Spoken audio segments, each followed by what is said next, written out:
So he goes to the closet and opens it up. And he says, "Oh my God, someone stole my x-ray." And I was like, "What?" And he's like, "Yeah, it was here and I don't know where it went." And it was literally like a broom closet.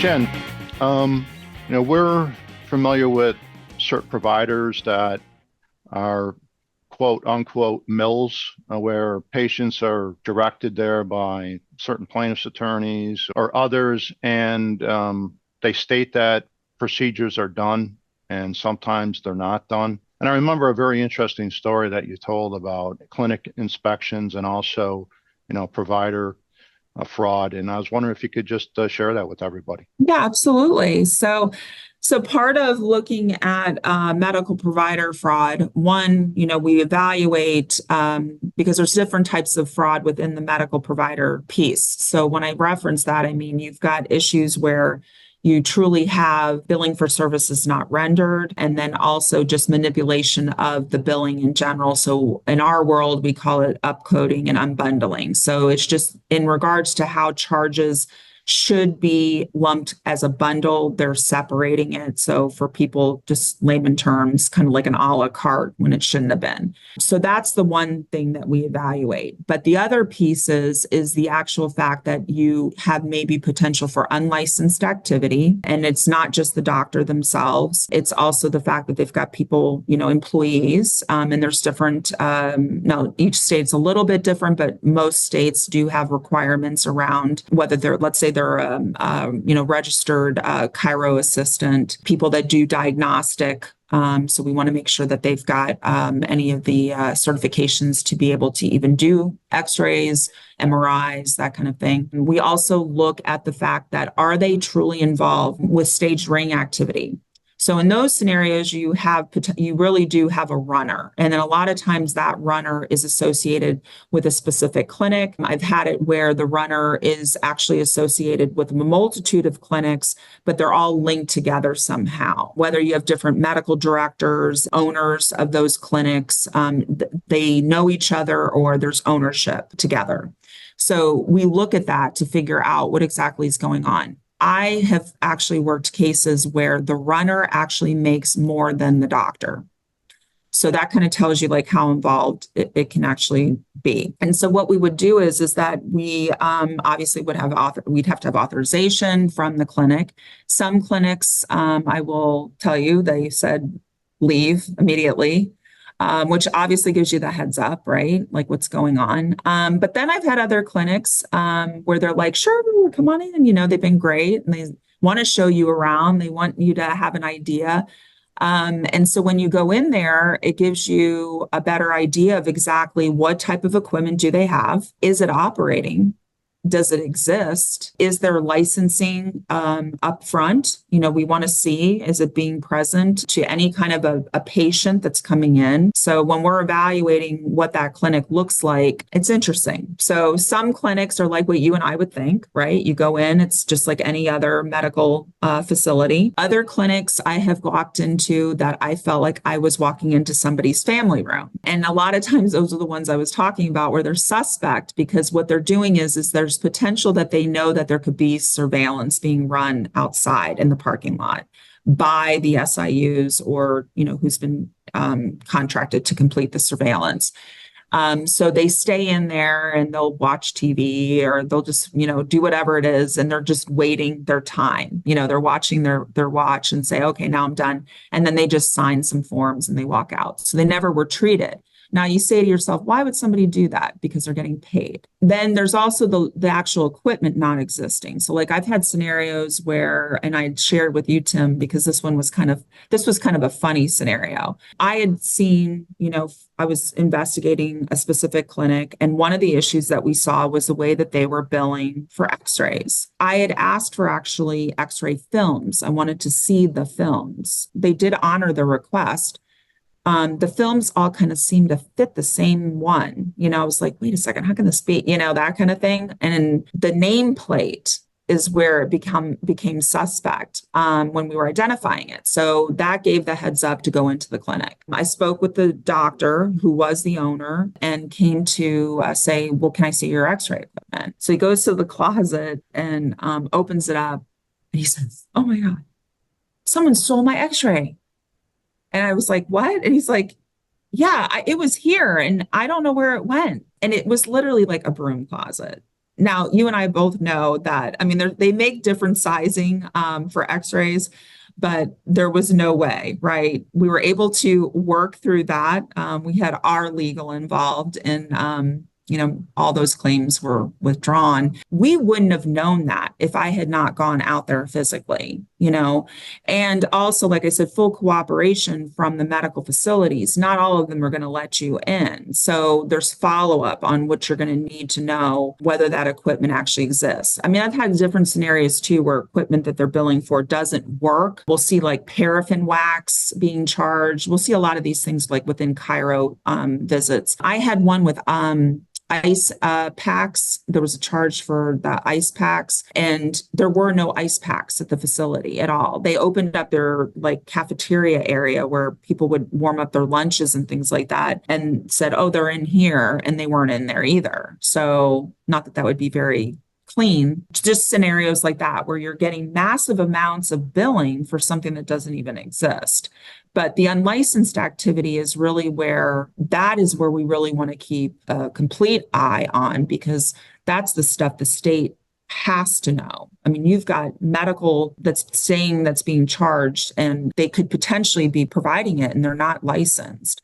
So we do want to know all of that so that we can report it to the specific state agencies that need to handle all of that for medical licensing. The other thing too to keep in mind on medical provider fraud is the organization of how complex it can be. When you're looking at the fact that you've got ownership by, let's say, a physician, is he disclosing the fact that he also has ownership within these other diagnostic facilities, and he's not telling, or she's not telling the patient that they're actually being sent for all this diagnostic, and there's potential that they actually own it and are getting some type of benefit from the fact that they're sending you to that specific facility. So those are all things that we look at to see what is the actual full-fledged motive here. We have DME stuff that's also abused, so durable medical equipment. We look at that to see if there's even reason behind why it's even being ordered. Are they actually getting it? We've interviewed patients where they come back and they say, one, they never got it,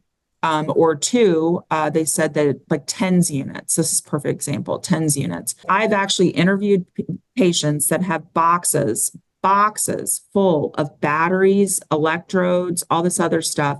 And they're like, it just keeps coming and I don't need it. I don't, and they're not even actively treating anymore. Those are things that where, like I said, once again, it's really that, boots on the ground, talking, actually seeing physically that these things have inconsistencies in them. So the medical provider stuff is very involved. It comes down to whether it's just blatant like that, like with me, no x-ray equipment, to really being an organized enterprise. And that's where you start to look at ownership. You have some type of a straw ownership where the person who says they own the clinic really doesn't own the clinic. There's really somebody else in the behind the scenes. So it can really get involved to prove full operation behind some of these operations. And Jen, this provider fraud typically not from a health insurance standpoint, but from a property and casualty standpoint, that you're typically involving the no fault line of business for a medical that's submitted, the workers' comp line of business. I would say that those are probably the two biggest lines impacted by provider fraud. Would that be correct? Absolutely. I've actually gone in and done clinic inspections where it specifically states that if it is not auto or work comp related, they will not take you. So that should tell you right there that it's not like just having your own insurance and needing something. They're specifically, we'll also see that at the counter too. When you go up, you'll see these lines of things. It'll be law firm, cards. You'll see transportation. That's another thing. line that's abused, so reimbursement for transportation because they say they don't have a vehicle and they need to get to the facility. Well, a lot of times we find that the runner is the transportation company, or supposed to be the transportation company. So those are all the things that we are looking for, and to be able to identify that. Clinic hours, the days that they're open, things like that. We want to know whether it's, coinciding with a treatment plan that looks accurate. So those are the things that I think that are a little bit more blatant and you can identify it. The ones that we tend to see that become more complicated, that's the stuff that on the commercial side of the house, you start to look at where you have surgeries being performed or being billed as if they're being performed. And you've got people that their injury really didn't require the surgery. So was it really truly medically necessary? So this comes into a whole nother thing where you've got people going under the knife. And was it really medically necessary? And it could completely change and alter their future life. Also, is the person who is supposed to be the patient the one that is actually the victim? Are they part of the insurance fraud, or are they the victim? Because a lot of them may not even know that this stuff is happening behind the scenes by the provider. So, and is the provider in some type of relationship with the law firm to up these medical bills so that they get more money than the actual patient who actually may really truly have an injury? And that's where I want to make a clear point here is that you talk about hard fraud, right? So for instance, let's say a first party property carrier that issues a jewelry floater, and all of a sudden the jewelry goes missing. The insured submits it, says, hey, we lost this, etc. And maybe they really didn't, right? Hard fraud.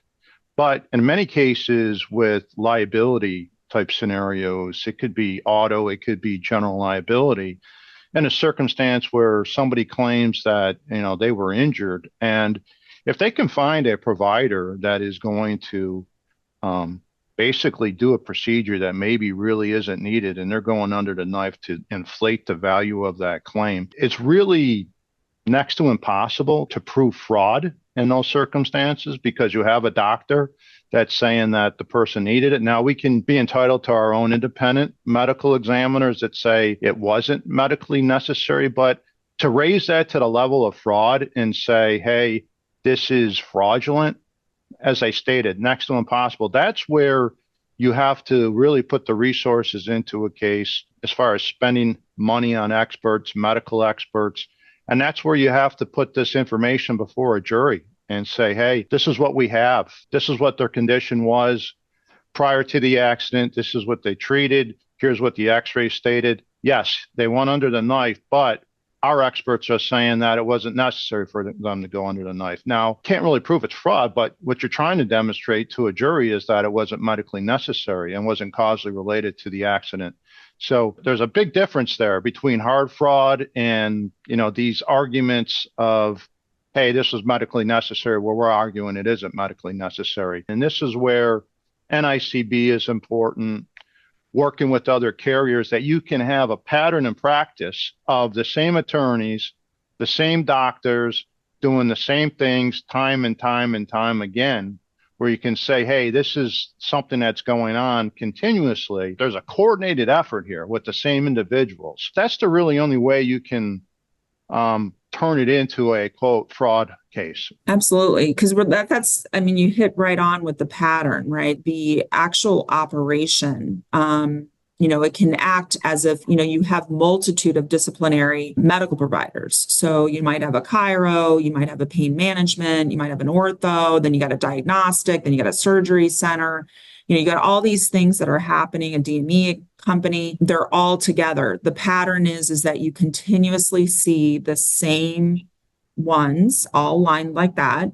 And then you've got the same law firm, maybe you might have a couple law firms, but you're consistently seeing the same pattern. The other thing is the billing itself. So is it cookie cutters, what we would call it, where really you're just changing out the person's name. And in some cases, I've even seen where they don't even do that. They've actually done a bad job with that. I've had it where they've sent in what I call template billing, And in today's day and age, it's very common because everyone's kind of using similar software systems that generate their medical notes. And in that situation, what you're seeing though is that the treatment plans are exactly the same. The diagnoses are the same. You're seeing things where they're being sent out to the same type of, like I said, where the linking comes in. Like, why do we continuously see the same providers working together? There's no change in any of the notes. You're not seeing anyone getting better. Physical therapy, massage therapy, you'll see all of that being incorporated in as well.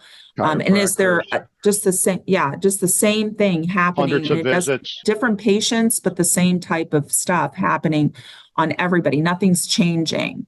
So, we're evaluating whether the actual, and as we mark it as, if it's faked and exaggerated, the injury itself. Do you have a potential that the injury, potential for some type of injury occurred, like soft tissue, but then it just keeps, they've exaggerated what exactly their symptoms are. Now, in a scenario where you do have a medical provider that truly is just documenting the fact that this is what the person is stating, they're giving both their objective and subjective findings in their notes. But I will say, I've seen a lot of notes that don't even outline that. They don't even say anything. That's suspect too. Like, why are they not, that's just kind of typical, medical. They're documenting within the notes that this is what the person is complaining of, and what is that treatment or action plan going to be to improve that's the whole point. You're supposed to improve the patient, Right. Make it better. And then you can have completely orchestrated fake notes. They're saying that this is happening. In a true fraud scenario, they're not going to improve. Right. So they're going to say you need more treatment, or now you need surgery, or now you're going to need this medical equipment to help you, because it's more money, more money, more money. And so that's what we're looking for. When you actually see a provider that is more conservative in treatment, and actually you do see notes that reflect that the patient is getting better, then you've got something that's more of a legitimate operation. All right, guys. Great conversation today. A lot of interesting information. It was a great opportunity to be a part of this. I really appreciate marketing team asking. And Jen, thanks so much for being part of this. I know that you're busy. For you to take this time, really appreciate it. Thanks so much. Oh, thank you guys for having me on it. And like I said, if you guys need anything, just let me know. Thank you. Thank you, guys. All right, thank you. Bye. Bye. All right, thanks.